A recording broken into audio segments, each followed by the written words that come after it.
In a small village, nestled between rolling hills and lush fields, Jesus gathered his disciples under the shade of a large olive tree. The sun was setting, casting a warm golden hue over the land, and the air was filled with the fragrance of blooming wildflowers.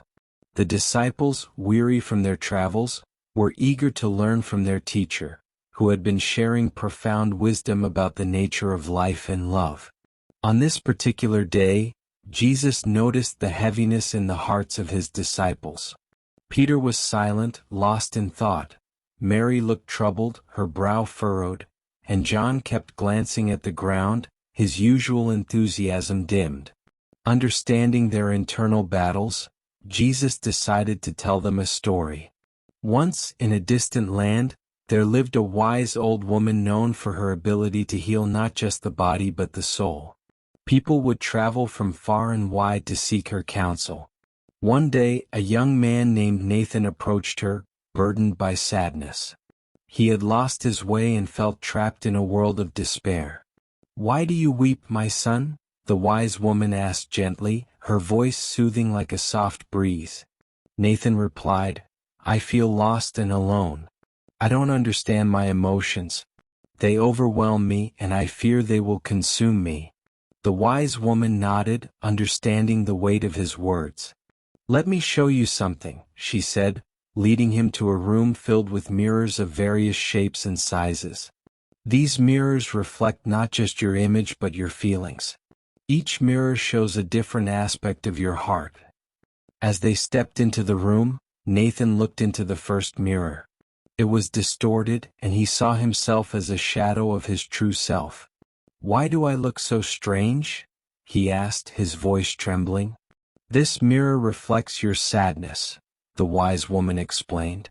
"It distorts your view of yourself. But remember, sadness is just one part of your emotional spectrum. It does not define you. To grow, you must acknowledge it and understand its source."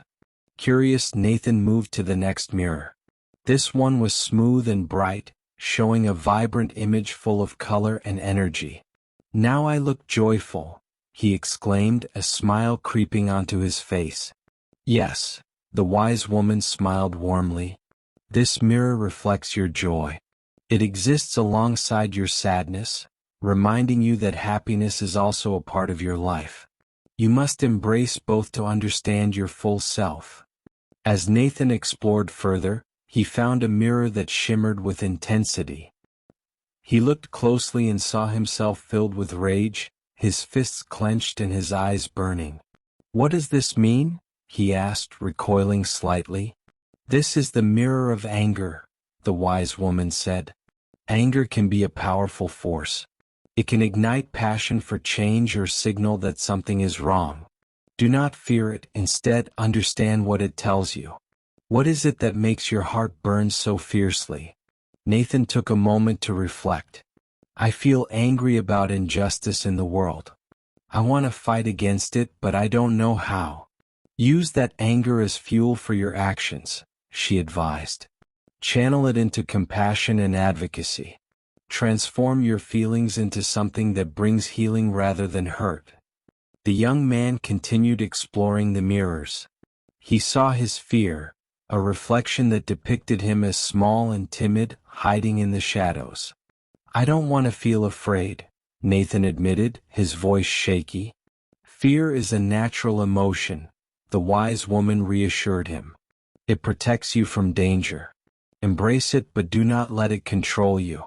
Acknowledge your fear, then take a step forward, no matter how small." Finally, Nathan reached a mirror that sparkled like stars in the night sky. He gazed into it and saw love radiating from his heart, a warm glow that illuminated his entire being. "This feels different," he said softly. "I feel connected, whole." "Yes," the wise woman said, her eyes shining. "Love is the foundation of all emotions. It connects you to others, and when shared, it multiplies. Nurture it, express it, and let it guide your actions." With each reflection, Nathan began to understand that his emotions were not enemies. They were guides, each with a lesson to teach him. With newfound clarity he turned to the wise woman. I see now that my emotions are a part of me, but they do not define me. I must learn to express them rather than hide them. The wise woman nodded approvingly. Exactly.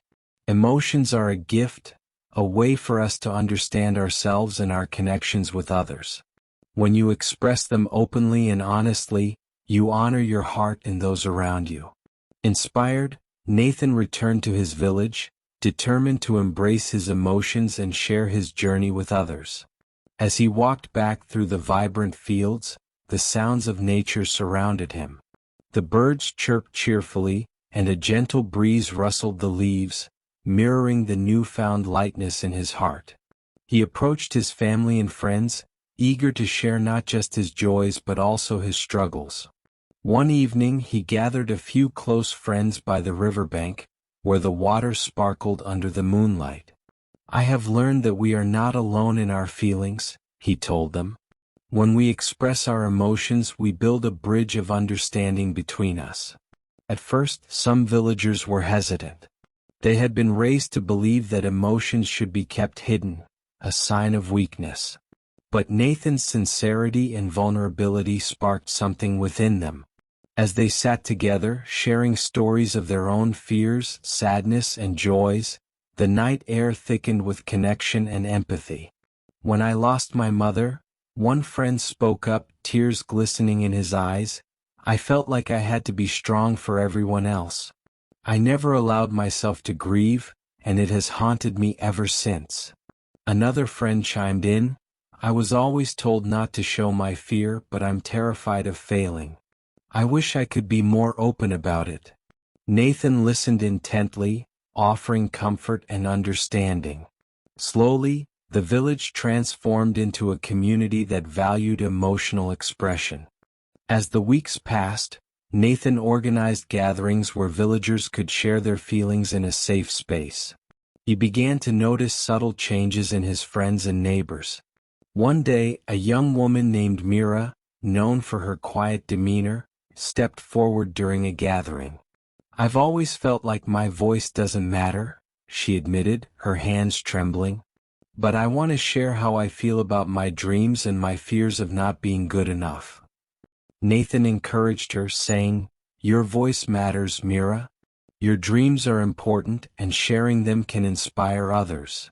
With Nathan's encouragement, Mira spoke about her aspirations to become a healer, just like the wise woman who had touched Nathan's heart. As she spoke, the room filled with supportive murmurs and nods. The more they shared, the more they realized they were not alone. Nathan encouraged them to practice empathy, to listen without judgment, and to offer comfort in moments of vulnerability. Together, they created a tapestry of support, where each thread represented a unique story woven into the fabric of their community. As the sun set on that beautiful evening, Nathan realized that they had created a safe space for emotional expression, a place where vulnerability was met with compassion. In this community, no one felt alone in their struggles, and the bonds of love grew stronger. In the following months, Nathan witnessed profound changes.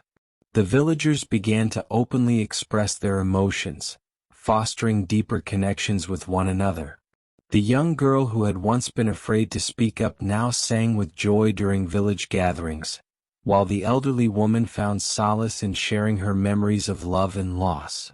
One day, as Nathan walked through the village, he noticed a group of children playing joyfully in the fields. He smiled, realizing that their laughter was a testament to the healing power of emotional expression. They had learned to embrace their feelings from the adults around them, creating a cycle of love and understanding that would last for generations. As Nathan became a beacon of emotional wisdom in the village, he began to reflect on his own journey. He sought to understand his emotions even deeper, meditating by the river and engaging in long conversations with the wise woman whenever she returned to the village. During these moments, he learned to articulate his feelings in poetry, expressing the intricate dance of joy, sorrow, anger, and love through words. One afternoon, Nathan decided to hold a festival to celebrate the newfound openness in the village. He envisioned a day filled with storytelling, music, and art, where everyone could express themselves freely. The villagers contributed their talents. Some painted vibrant murals that depicted their emotional journeys, while others composed songs that echoed the themes of their experiences. As the festival approached, excitement buzzed in the air. On the day of the event, the village square was adorned with colorful banners and lanterns. Children danced and played while adults shared heartfelt stories under the shade of the olive trees. Nathan stood before the crowd, his heart swelling with pride and gratitude. Today we celebrate our emotions, their beauty, their complexity, and their power to connect us, he declared. Let us honor each other's stories, for they are the threads that weave us together as a community. As the sun dipped below the horizon, casting a warm glow over the festivities, Nathan felt an overwhelming sense of belonging. He watched as Mira shared her dreams through a beautiful dance, and he saw the once reserved villagers embrace one another with laughter and joy. Back under the olive tree, Jesus finished the story, looking at his disciples, their faces illuminated by the fading light. Just like Nathan, you must learn to embrace and express your emotions, he said. In doing so, you will grow in wisdom and understanding. Your hearts will reflect not just your own struggles but also the strength of your connections with one another. The disciples sat in silence, contemplating the lessons imparted by their teacher. They realized that emotional expression was not a sign of weakness but a profound way to connect with themselves and each other. In that moment, they understood that to love and be loved was the essence of their journey together. As night fell, the stars began to twinkle above, and the village came alive with the sounds of laughter and conversation. The disciples left that gathering with a renewed sense of purpose, ready to explore the depths of their hearts and the richness of their emotional lives, guided by the wisdom of their beloved teacher. And so, the story of Nathan and the wise woman spread beyond the village, becoming a parable for generations to come. A timeless reminder that to understand and express one's emotions is to truly embrace the gift of life and love. In the years that followed, the village became known for its vibrant community spirit, a place where emotions were celebrated, and the wisdom of the heart was cherished. The legacy of Nathan's journey inspired countless others to embrace their feelings, fostering a world where love, understanding, and connection reign supreme. This is end of the story. Please like this video and subscribe my channel for more Jesus story like this. May the God watch over you.